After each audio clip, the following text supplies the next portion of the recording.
12th subject chemistry unit 2 विलयन में आज का हमारा टॉपिक है द्रव विलयन का वाष्प दाब वेपर प्रेशर ऑफ सॉल्यूशन। ठीक है, और आज हम इससे रिलेटेड क्या पढ़ने वाले हैं, राउल्ट का नियम, जो कि मोस्ट इंपॉर्टेंट क्वेश्चन है, एग्जाम में आते ही है। ठीक है, हम लोग उस दिन मैंने आपको सिलेबस बताया था, हम द्रवीय विलयन पढ़ रहे हैं जिसमें विलायक द्रव होता है, किंतु विलेय ठोस द्रव गैस कुछ भी हो सकते हैं।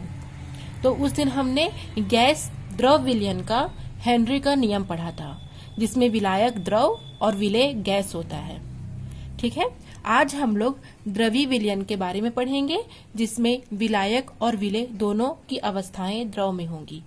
ठीक है, तो सबसे पहले हम वाष्प दाब किसे कहते हैं, वाष्प दाब विलयन के लिए क्या इंपॉर्टेंस रखता है, ये सब के बारे में अभी हम पढ़ लेते हैं। उसके बाद हम राउल्ट का नियम पढ़ेंगे। ठीक है, तो चलिए स्टार्ट करते हैं। इस डायग्राम के माध्यम से मैं आपको समझाऊंगी। ठीक है, तो थोड़ा ध्यान लगा करके आप सुनिए और समझने की पूरी कोशिश कीजिए। चलिए, ये एक पात्र आप देख रहे हैं। ठीक है, इस पात्र में जल भरा है, केवल एक ही विलायक है इसमें, जल, और कोई दूसरा विलेय नहीं है। ठीक है, और जब हम इस जल से भरे पात्र को गर्म करेंगे, ठीक है, गर्म करेंगे अर्थात उष्मा देंगे, तो जब एक पात्र में हम जल भरते हैं जो कि द्रव अवस्था में होती है, तो जल भरते हैं तो इसमें क्या है, जल के कण है, और जल के कण क्या करते हैं, गति कर रहे हैं। इस जल में जल के कण क्या कर रहे हैं, गति कर रहे हैं, उनमें गतिज ऊर्जा पाई जाती है। और जैसे ही हम इसे गर्म करेंगे तो गर्म करने पर इसमें की ऊष्मा पात्र में जाएगी, और जब पात्र में ऊष्मा जाएगी तो ये जल इस ऊष्मा को ग्रहण करेंगे, और ग्रहण करेंगे तो इनकी जो गतिज ऊर्जा है उसमें वृद्धि होगी, और गतिज ऊर्जा में वृद्धि होने के कारण ये जो कण है वो क्या करेंगे, ऊपर की ओर क्या करेंगे, वाष्पित होने लगेंगे। तो इसे हम जल वाष्प कहेंगे। ठीक है, और जब द्रव के बूंदों का वाष्प के रूप में ऊपर उड़ने की प्रक्रिया को हम वाष्पन कहते हैं, या जल वाष्प बनने की प्रक्रिया को हम वाष्पन कहते हैं। ठीक है, इतना क्लियर हुआ। अब ऊपर चूंकि खुला पात्र है, इसलिए क्या होगा, ये जो जल के कण है वो आसानी से बाहर जा सकेंगे। किंतु यदि हम इस पात्र को क्या करें, ढक दें, ठीक है, किंतु यदि हम इस पात्र को ढक देंगे तो क्या होगा, अब ऊष्मा जा रही है, एक निश्चित समय तक क्या होगा, वो वाष्प बन करके ऊपर उड़ने का प्रयत्न करेंगे, परंतु क्या होगा, पात्र बंद होने के कारण ये जो वाष्प के कण हैं उनकी संख्या लगातार बढ़ती जाएगी, उनकी संख्या में वृद्धि होती जाएगी। ठीक है, उनकी संख्या में वृद्धि होती जाएगी, तो अब क्या होगे, वो इस पात्र की दीवार से टकरा करके वापस क्या करेंगे, वापस द्रव की सतह पर आने का प्रयत्न करेंगे। ठीक है, द्रव की सतह पर आने का प्रयत्न करेंगे। ठीक है, क्योंकि वो पात्र से बाहर नहीं जा सकते, तो क्या करेंगे, वो जो वाष्प के जो कण हैं वो द्रव के सतह से टकरा करके इसमें क्या करेंगे, एक प्रकार का दाब उत्पन्न करेंगे, और फिर से वो द्रव रूप में आके जल में मिल जाएंगे। तो इस प्रक्रिया को हम क्या कहेंगे, संघनन की प्रक्रिया। ठीक है, अर्थात वाष्प का द्रव में बदलने की प्रक्रिया को हम संघनन कहते हैं। ठीक है, तो वाष्पन क्या होगा, जल के बूंदों का वाष्प के रूप में उड़ने की प्रक्रिया को वाष्पन कहेंगे, और वाष्प का द्रव अवस्था में आने की प्रक्रिया को हम संघनन कहेंगे। पूरी प्रक्रिया में वाष्पन और संघनन दोनों प्रक्रिया साथ साथ चलती है। अर्थात मान के चलो, ये जो दो कण हैं ये क्या करेंगे, जल से वाष्प बनकर के ऊपर उड़ रहे हैं। ठीक है, तो दो कण ही क्या होंगे, दो कण ही जल बनकर के वापस से जल में मिल जाएंगे। ठीक है, अर्थात वाष्पन और संघनन दोनों की प्रक्रिया एक साथ और बराबर होती है। तो इस प्रकार क्या होगा, ये जो वाष्प के जो कण हैं वो जब द्रव की सतह पर आएंगे तो द्रव की सतह पर एक प्रकार का क्या लगाएंगे, दाब आरोपित करेंगे, एक दाब लगाएंगे, और उस दाब को हम क्या कहते हैं, वाष्प दाब। ठीक है, यहाँ पर मैंने जो समझाया है वर्ड्स में उसको मैंने यहाँ पर लिख दिया है ताकि आप लोग को नोट्स बनाने में कोई भी प्रॉब्लम ना हो। ठीक है, तो आप इसे नोट्स बना सकते हैं, इसके स्क्रीनशॉट कर लीजिए। एक बार और बता देती हूँ। किसी भी द्रव में वाष्पन का प्रक्रम होता है एवं वाष्पन के दौरान किसी पृष्ठ से अणु निष्कासित अर्थात बाहर निकलते हैं। वाष्पन मतलब द्रव का बूंद के रूप में बाहर उड़ना। केवल वे अणु ही बाहर उड़ते हैं, बाहर निष्कासित होते हैं जिनकी ऊर्जा बहुत कम होती है और इसे हम निष्कासन ऊर्जा कहते हैं। ठीक है, जब हम पात्र को बंद कर देंगे तो उसके तली पर गर्म करेंगे तो क्या होगा, वाष्प पात्र से बाहर नहीं जा पाएगा और द्रव के पृष्ठ से टकरा करके अपनी ऊर्जा को खो देगा एवं द्रव अवस्था में आ जाएगा। तो वाष्प का द्रव में बदलने की प्रक्रिया को हम संघनन कहेंगे। ठीक है, पूरी प्रक्रिया में वाष्पन और संघनन दोनों साथ साथ चलते हैं, अर्थात जितनी मात्रा में वाष्प बनता है उतनी ही मात्रा में वो जल बन करके वापस उसकी सतह पर आ जाता है। ठीक है, इतना क्लियर हुआ। अब अर्थात कहने का हमको यह मतलब हो रहा है बच्चों कि वाष्पन की दर बराबर होती है संघनन की दर में, अर्थात वाष्पन की दर और संघनन की दर बराबर हो जाती है और इस दोनों के बराबर होने की जो अवस्था है उसे हम क्या कहेंगे, उसे हम साम्यावस्था कहेंगे। ठीक है, इक्विलिब्रियम। जब वाष्प के कण द्रव में प्रवेश करते हैं तो वो द्रव की सतह पर क्या करते हैं, जैसे ये वाष्प के कण है, द्रव पर प्रवेश करेंगे तो इसमें एक प्रकार का दाब आरोपित करेंगे और इसी दाब को हम बोलते हैं वाष्प दाब। चूंकि उस पात्र में केवल द्रव अवस्था में जल को लिया गया है तो जल क्या होगा, शुद्ध जल होगा और उसे हम P0 या P0 से डिनोट करते हैं। ठीक है, इतना क्लियर हो गया आप लोग को। जब पात्र में जल उपस्थित होता है, ठीक है, तो उसे हम शुद्ध जल कहेंगे और इसे हम P0 या P0 से प्रदर्शित करेंगे। तो ये हो गया आपका विलयन में वाष्प दाब, आपको समझ में आ गया होगा। ठीक है, अब हम इससे रिलेटेड क्या पढ़ेंगे, राउल्ट का नियम पढ़ेंगे। ठीक है, इससे रिलेटेड हम राउल्ट का नियम पढ़ेंगे। तो जब विलायक और विलेय दोनों द्रव अवस्था में होता है तब हम राउल्ट का नियम का प्रयोग करेंगे।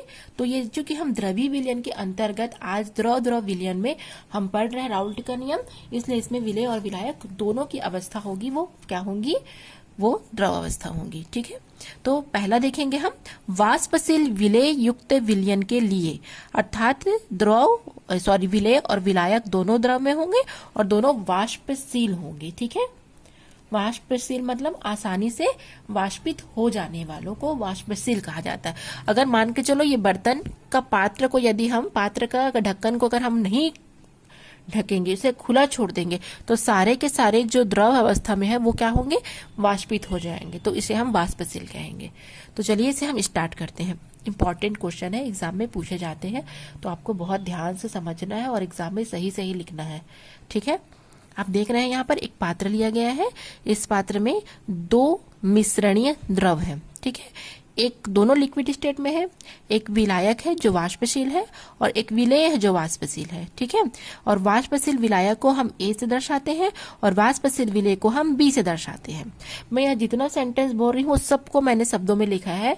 ठीक है, आप सारे नोट्स अच्छे से बनाइएगा। तो देख सकते हैं वाष्पशील विलयन में विलेय और विलायक दोनों वाष्पशील है और दोनों मिश्रणीय है, मिश्रित है, और A विलायक है और B क्या है, विलेय है।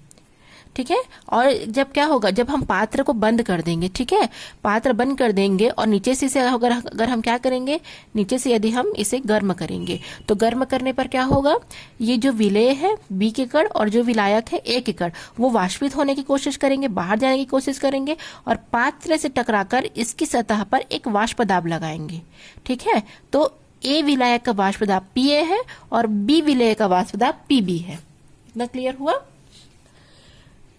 ठीक है, और अगर मान के चलिए, अगर हमको ये पूछा जाए, मान के चलो यदि हमसे ये क्वेश्चन पूछा जा रहा है, ठीक है, कि इसमें दो द्रव हैं, हमको पता कैसे चलेगा कि दोनों द्रव में किसकी मात्रा ज्यादा है, A की मात्रा ज्यादा है कि B की मात्रा ज्यादा है, हमको ये कैसे पता चलेगा। तो उसके लिए हम एक शब्द का उपयोग करते हैं, मोल प्रभाज या मोल अंश। आपने पढ़ा है मोल प्रभाज वाले टॉपिक में, आपने पढ़ रखा है। मोल अंश या मोल प्रभाज किसे कहेंगे, मोल अंश या मोल प्रभाज किसी भी द्रव विलयन की, ठीक है, किसी भी द्रव विलयन की मात्रा को प्रदर्शित करती है। मान के चलिए यदि विलायक A का मोल अंश, ठीक है, अधिक है, अर्थात विलायक ए का वाष्प दाब भी अधिक होगा। क्यों? ऐसा क्यों? क्योंकि ये मात्रा को बता रहा है। तो यहाँ पर यदि दो द्रव हैं, ए और बी दो द्रव हैं, तो यदि हमें पता लगाना है कि कौन सी द्रव की मात्रा अधिक है और कौन सी द्रव की मात्रा कम है, तो हमें मोल अंश जानना बहुत जरूरी है। यदि मान लीजिए कि बी का मोल अंश अधिक है, अर्थात बी का वाष्प दाब भी अधिक होगा। ठीक है, तो अब हम राउल्ट का नियम को पढ़ते हैं। विलायक ए का मोल अंश है एक्स ए और विलेय बी का मोल अंश है एक्स बी। ठीक है, तो सन 1886 में फ्रेंच रसायनज्ञ फ्रैंकोइश मैरी राउल्ट ने विलयन के वाष्पशील घटकों के आंशिक वाष्प दाब और विलयन में उनके मोल अंश के मध्य एक संबंध स्थापित किया, जिसे उनके ही नाम पर राउल्ट का नियम कहा जाता है, और ये सन 1886 में प्रतिपादित किया गया था। तो चलिए हम नियम की ओर आगे बढ़ते हैं। राउल्ट ने क्या नियम दिया कि किसी निश्चित ताप पर किसी विलयन के किसी भी वाष्पशील अवयव का आंशिक वाष्प दाब उसके मोल अंश के समानुपाती होता है। ठीक है, जैसे मैंने आपको बताया, यदि विलायक ए का मोल अंश अधिक है, अर्थात विलायक ए की मात्रा ज्यादा है, अर्थात उसका वाष्प दाब भी क्या होगा? अधिक होगा। ठीक है, तो क्या हो जाएगा? पी ए समानुपाती एक्स ए, जहां पी ए क्या है? विलायक ए का वाष्प दाब, और ये क्या है? विलायक ए का मोल अंश। अगर हम समानुपाती चिन्ह को हटाएंगे तो एक स्थिरांक लगता है, वो स्थिरांक यहाँ पर P0A, या जिसे हम P0A भी बोल सकते हैं। उसी प्रकार यदि विलेय बी का मोल अंश ज्यादा है तो विलेय बी का वाष्प दाब भी ज्यादा होगा, और समानुपाती चिन्ह को हटाएंगे तो हम एक स्थिरांक लगाएंगे, तो यहाँ वो स्थिरांक है P0B या P0B। ठीक है, अब सुनिए थोड़ा। एक घटक के वाष्प दाब को हम आंशिक वाष्प दाब कहते हैं। कोई घटक है, उसमें जितना वाष्प दाब लगाया जा रहा है उसे हम क्या कहेंगे? उस घटक का आंशिक वाष्प दाब कहेंगे। ठीक है, और किसी भी निश्चित ताप पर किसी विलयन के अवाष्पशील जो अवयव होते हैं, ठीक है, उनका जो आंशिक वाष्प दाब होता है, ठीक है, वो उसके मोल प्रभाज के गुणनफल के बराबर होता है। ठीक है बच्चों, अतः क्या देखेंगे हम? विलयन का कुल वाष्प दाब प्रत्येक या दोनों अवयव के आंशिक दाबों के योग के तुल्य होता है। अर्थात क्या कहा जा रहा है? ऐसे में आप समझ सकते हैं। ऐसे में विलयन का कुल वाष्प दाब अर्थात P कुल या टोटल दोनों अवयव के आंशिक दाबों के योग के बराबर होता है। ठीक है, तो P टोटल बराबर PA प्लस PB, दोनों अवयव के आंशिक दाब के योग के बराबर होता है। ठीक है, क्या? विलयन का कुल वाष्प दाब। ठीक है, तो अब हम क्या करेंगे? अब हम PA और PB की जगह ये वैल्यू रखेंगे, तो इसके जगह P0A x A, P0B x B। ठीक है, इसे हम समीकरण 1 दे देंगे। अब हमने मोल प्रभाज जब पढ़ाया था आपको, तब हमने बताया था कि वहां पर मोल अंश या मोल प्रभाज में जो दोनों घटक होते हैं उनका योगफल 1 प्राप्त होता है। ठीक है, तो अब क्या करेंगे? एक्स ए की अगर विलायक की अगर हम वैल्यू निकालें तो 1 माइनस एक्स भी होगा। ठीक है, अब समीकरण 2 का जो मान है उसको हम समीकरण 1 में रखेंगे, तो क्या आ जाएगा? देख लीजिए, P टोटल PA, और यहाँ पर हम एक्स ए की जगह पर क्या रखेंगे? ये वैल्यू रखेंगे, तो एक्स बी की जगह हम क्या रख रहे हैं? सॉरी, एक्स ए की जगह हम क्या रखेंगे? ये वैल्यू रखेंगे। ठीक है, एक्स ए की जगह हम ये वैल्यू रखेंगे, तो ये वैल्यू को अगर यदि हम रखेंगे तो क्या हो जाएगा? P0A और एक्स ए की जगह 1 minus X B plus P0B X B. ठीक है, अब इसे हम गुणा कर लेंगे, तो P0A minus P0A X B plus P0B X B. ठीक है, अगर इसके हम आगे हल करेंगे तो क्या हो जाएगा? P0A एक्स बी दोनों में है इसलिए कॉमन निकालेंगे। ठीक है, P0B माइनस P0A, ये किसके लिए हो गया? ये विलेय। ठीक है, विलेय जो B है उसके लिए क्या हो गया? उसके लिए स्थिरांक निकल गया। अब हम इसी तरह से एक और करेंगे एक्स ए के लिए। तो यहाँ पर अगर हम एक्स बी की वैल्यू निकालेंगे तो 1 माइनस एक्स ए होगा। फिर से उसको हम इस सूत्र में रखेंगे तो एक्स ए, और यहाँ पर हम एक्स बी की जगह क्या रखेंगे 1 माइनस एक्स ए। इसको हम सॉल्व कर लेंगे तो पी टोटल बराबर P0 a x a plus P0B minus P0B x a. अब दोनों में से ये कॉमन निकल गया, निकाल लिए। अब यहाँ पर P0 ए माइनस P0B आ गया। तो ये दोनों आपको याद रखना है, इससे आप न्यूमेरिकल क्वेश्चन सॉल्व करने में आपको बहुत हेल्प मिलेगी। ठीक है, तो ये आपका राउल्ट का नियम है।